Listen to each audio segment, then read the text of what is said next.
Hello, Mamancer. So today I'll be presenting our finalized system for our Capstone 2, which is the Top Exchange Food Corporation web application. So just a brief introduction to our system. This system is actually made for our host company, which is Top Exchange Food Corp, which is a manufacturer for Chinese food. So we actually have three portals for this one. The first one is the client side, the admin side, and the driver's portal. So I guess we have to begin with our landing page, which shows the brief information about Top Exchange Food Corporation. So our landing page starts up with a homepage that shows a brief explanation about Top Exchange Food Corp. It also shows the best sellers that we have that we can add to cart, and of course view all products, and of course the testimonial and the newsletter as well. So once we press the view all products, we will be then go ahead and be sent over towards the product section, which shows us all the products that the company has. We also have the about us section that shows the information about Exchange Food Corporation, the history, and the leadership team, our achievements as well, and again with the testimonials. Next, we have the contact us page that shows the basic contact information and which will allow us to send a message directly to the host company. It also shows the information about where the company is located and the business hours. And of course, last and but not least, we have the login page that allows the user to log in. You can see here that we won't be able to register because Top Exchange Food Corp actually doesn't allow clients to register through the website. Registration happens directly into um, into a form submission directly to the company face to face. So the reason why they did that is to prevent um, to easily separate um solidified clients over to just some random clients that wants to register directly to the company as a client.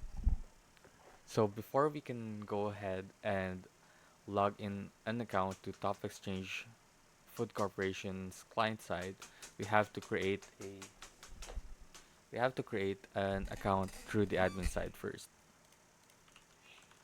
So let's go ahead and log in an admin account first. Now, um, we will be once after we log into the admin side, we will be welcomed to the dashboard, and we can go ahead and go to the accounts module and enter the clients. As you can see here, there are no accounts found matching the filter. So let's go ahead and add a new account now. So an example will be Soler as for a username, and we will select a region which is NCR since they are located in NCR, and Quezon City as their city of origin. So as for the phone, let's go ahead and add my number. Oops, 47666. Okay. So the password is actually auto-generated with the format of the username plus the last four digit of the phone number, which is 7666. So as for the company name, let's just add Soler Incorporated. Then for the email address, we have to input a correct email address, and this is also required because the user information will be sent directly to their email address. So the ship to address, let's say it's 123 Soler, Manila. So as for the bill to address, let's have it to the same shipping address. So for the business proof, let's just add an example for a business proof. And let's add this new client to the accounts.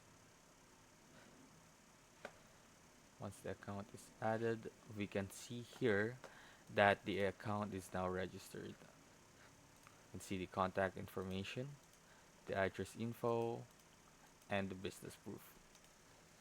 So we can also go ahead and edit the account if we want to change any information. And we can also archive or activate an account.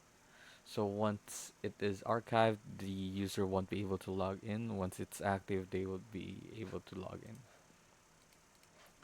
So once this is registered or added to the system, we can go ahead, I mean, the system will go ahead and send an email to the email address that we've used, which is Solera Manila Incorporation, gmail.com, and they will go ahead and see the necessary information that we've added alongside with the password. So once this is good, we can go ahead and use this on the client side, or we can use it to log in and order online. So let's go ahead and go to the client side and try to log in with the user that we have. So for the password, we have the username plus the last four digit of the number. So, okay.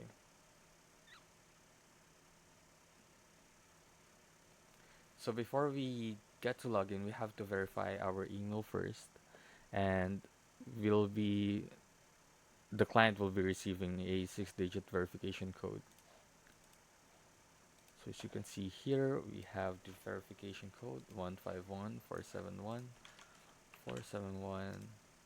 and we just have to verify and log in. So once we've verified and logged in, we can go ahead and order now. As you can see here, we can select a product for pre-ordering. Let's try to add a bean curd roll, and the ingredients will be shown as well.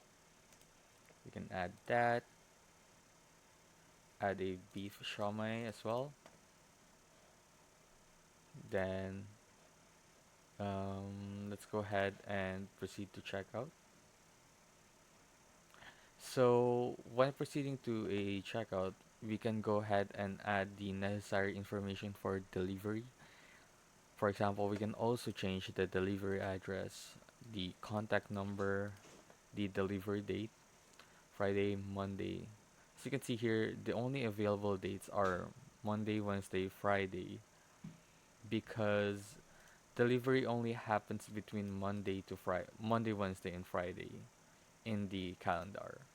So let's select May 21 as for our delivery date. For payment method, it's always check. So special instructions will add, um, please keep everything frozen. And of course, we won't be able to place an order if we haven't agreed to the terms and condition. So we have the terms and condition, press accept. So terms and conditions are accepted. We can go ahead and place the order. But before we can place an order, we have to put in the password first. Okay, so let's confirm the order. And after the order is confirmed, we can go ahead and see, of course, the order items that we've added that was also shown at the delivery section or delivery information. So this is the order number, the order date, the delivery address, contact number, payment method, and special instruction. So these are the necessary order information that we need. So once the order is confirmed, the customer again will be receiving an order confirmation email where they can see all the necessary information. So there we go. Upon receiving this, we can go ahead and go back to the admin side to see if the order came through. So as you can see here, we've received the pre-order coming from the our client, which is Soler, that has a status of pending. So why is it pending? The reason why it's pending is because at the admin side, the the admin or the staff should be able to accept the order first, because as you can see here, for an example, the raw material on the inventory is lacking some required ingredients, which is beef sliced seasoned. So we can't we can't accept the order if we don't have the necessary materials to create this order. So we have to go ahead and look at the raw materials and seasoned. We we only have 300 grams, so we have to add, let's say, let's add a kilo. Oops, let's make it 5. There we go. So once we're back here, we can go ahead and accept the order. So once the order is accepted, the raw materials that we've deducted will be automatically deducted on the inventory that we have. So as you can see here, it got deducted. And once we go back to the orders section, we can go ahead and check the delivery calendar for the production module. So delivery calendar tells us what date has the orders. I mean, which dates have some orders in it. So as we've shown here for the purchase order SOLA 001, the delivery date is May 21, meaning it's going to show up in the delivery calendar on May 21, which is this month, May 2025, May 21, and it's going to show the purchase order alongside with the orders inside of it. So we also have the department forecast that we can go ahead and print out for, it's just a guideline for each departments that we have in the company. So if we print this, oh, sorry about that one. It has to be this one. So once we print this, it's gonna show the products that is to be made by the dim sum and dumpling department. So if we have any other categories, it's gonna it's gonna print out a different page for its respective department. So going back to the orders, as you can see here, we can also change the delivery date if ever we can't do it as soon as possible, right? So if we want to extend the deadline for this one, we can go ahead and save the changes, and it's going to change its delivery date. Of course, it's going to reflect in the delivery calendar as well. As you can see here, it got moved to the 23rd of May. Same with the department forecast. So the main reason why we have a department forecast is just to be able to filter all the orders for each respective department, so that we can just print the paper out and give it to the head of the dim sum and dumplings department, the noodles department, and such, so that it's just easy to segregate all the orders for production. So going back to the orders, um, we can also see we can also view the instructions that was placed by the customer, and we can also download the invoice. Well, we can see a preview first, or we can also download the PDF for that one. So once we press that one, we'll be able to print a PDF like this that shows us the orders, the special instructions, the client, the address, the order date, and the delivery date. So next, we can go ahead and manage or open this checklist that we have to see the progress of the items that our customer had ordered. So we can go ahead and check these off just to save the progress or to proceed with the next step of the order status, which is the deliverables. So once we save the progress, this only means that these products are already packaged once we save this progress. So we're updating the status for delivery now.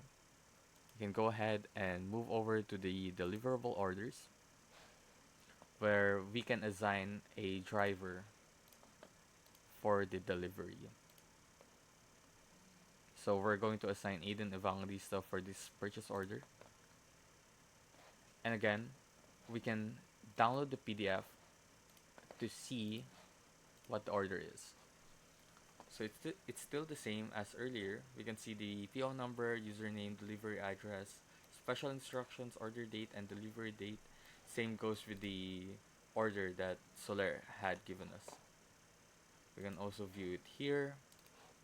We can view the special instructions. We can change the driver if we have an additional driver. And we can mark it in transit or we can complete it directly. So this is where the driver portal comes in because while the driver is outside in transit or while they are working on this particular purchase order, they can go ahead and log in to update the status of the order. So for example, if we want to put it in transit, it's going to update here directly. So from for delivery, the status updated to in transit. Then we can also update it to completed. So we can complete the purchase order for the customer and an email notification will be sent over to them that the order has been completed. So as you can see here, the purchase order will disappear as well and it will be moved over to the manage orders where we can see that the status is completed already. So going at the email, as you can see here, your order has been successfully delivered and marked as completed. So going back, after completing an order, we can go ahead and look over to the payment history where we can see that Soler, which is the user, has a remaining balance of 2,800 because their order was worth around 2,800 pesos. So once we're here, we can go ahead and view the payments where um, so let me just explain how payments work for the company. So each time a customer creates another order, it's going to be tallied up until the end of the month. So basically, in the system, you won't be able to make a payment for this month because the month hasn't been finished yet. So the only way you can make a payment through May is to wait until April. I mean, to wait until June. But I actually activated this just for an example so that we can show you how payments are made. So before we proceed with the payment, we can go ahead and download the PDF for this whole month, which shows all the purchase order or the sales invoice that we have for each company. So since we only had one purchase order, we only have one sale invoice. But it's going to be shown here on how many total orders are there and how many items and what is the total amount of all orders here in this this summary. So whenever a customer makes a payment, there is actually two types of way to make a payment. The first one is the internal payment and the external payment. So internal payment is just a short term for remaining credits. So if ever that they pay more than what they need to pay, it's going to be directly converted to a credit that they can go ahead and use for future transactions. But I'll be explaining this in a more realistic scenario. So since every customer uses a check to make a payment, we can go ahead and submit the payment for May.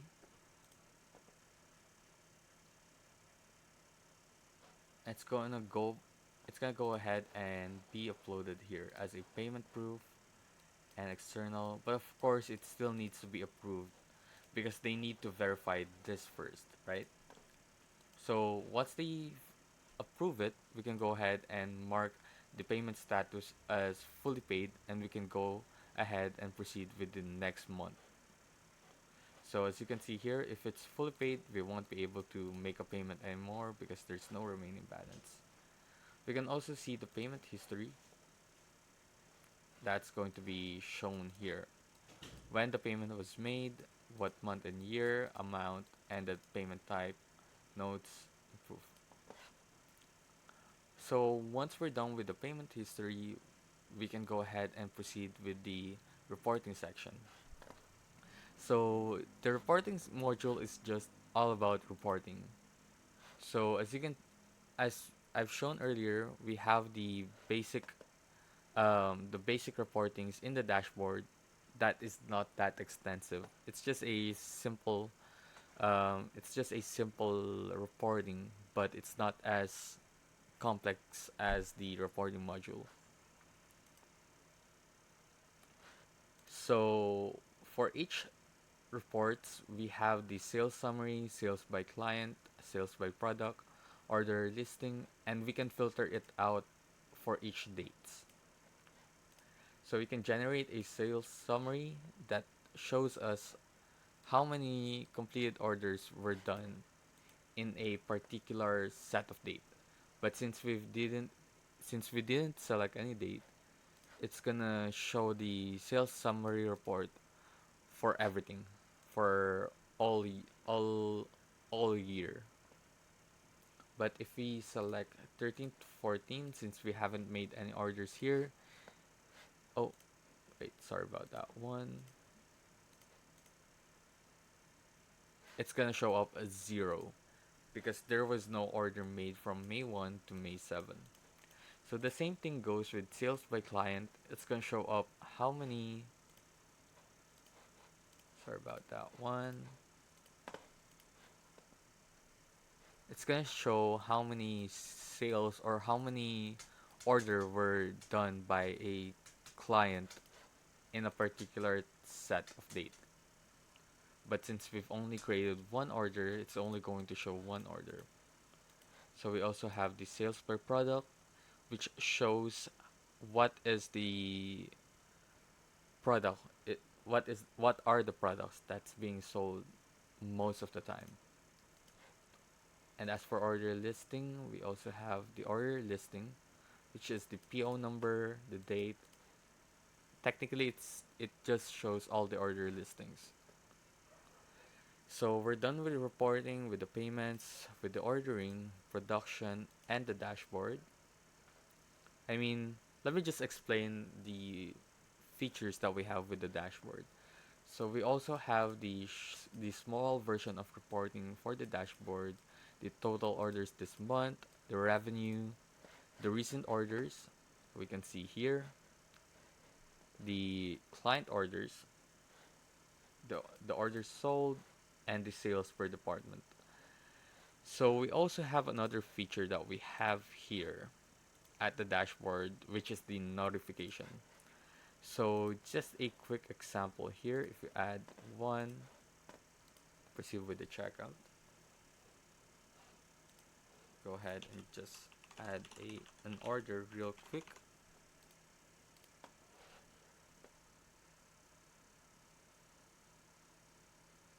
There we go. So as you can see here, we have another pending order that came from a client, which is Soler, and we can see here that we will be notified on the upper right that there is a pending order, and it's going to show up at the recent orders as well. So once you press this, we will be redirected to the orders module where we can see the pending order. So we're almost done. Now let's proceed with the data that we have for the admin side. So for the accounts in total, we have the clients that I've shown earlier where we registered, but we also have the staff for the admin side. So as you can see here, these are the user roles that we have. So we have one for accountant, admin, manager, owner, and secretary. We can go ahead and of course add a new account as well and add a username, a full name, an email address, a contact number, and a role. So I'll get onto this later. So an example would be if we were to create another account, which is a technician for just a maintenance for the system. So an example would be let's add another user, which is Mona Lisa Reyes for technician. So technician dot um, top exchange food at gmail.com 09 1 2 3 4 5 6 7 8 9, and we'll give them the user role of um, let's just add a super admin for the meantime because we haven't created a role for a technician.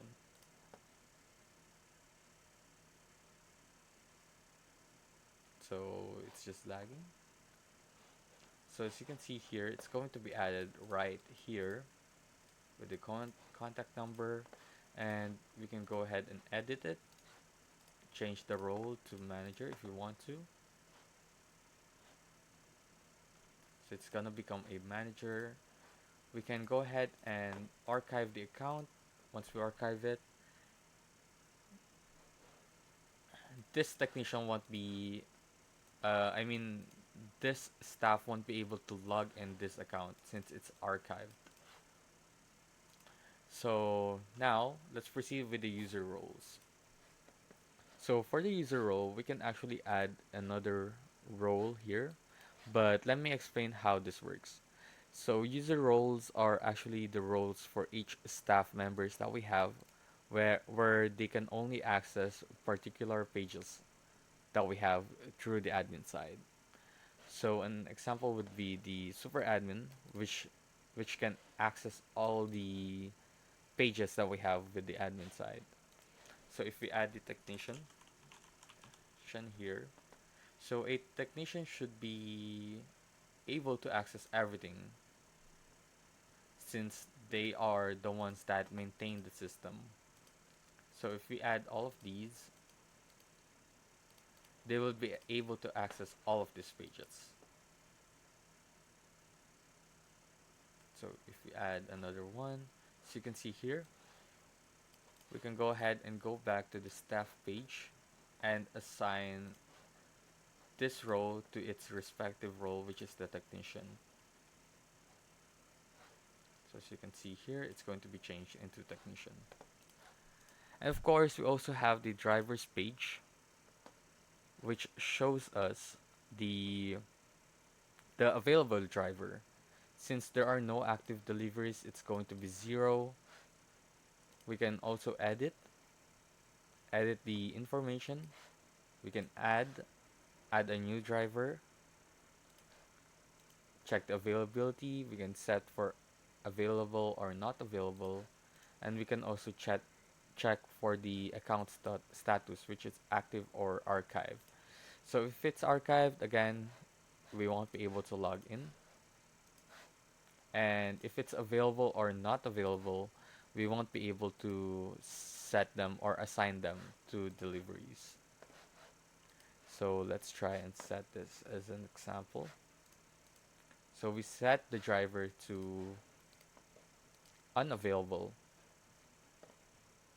So let's just wait for this.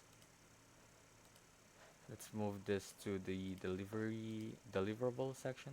Oops, sorry about that. Once we're here, as you can see here, we won't be able to assign a driver since we've set Aiden Evangelista un to not available.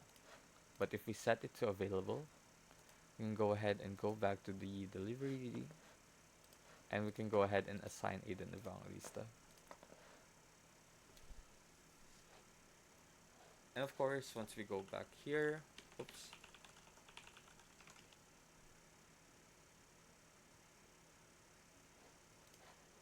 the delivery, the purchase order will show up. So see, one bean curd roll, one bean curd roll. So for drivers, active deliveries, PO Sola, which is one bean curd roll, and for delivery. So last but not least, we also have the inventory for the finished products and the raw materials.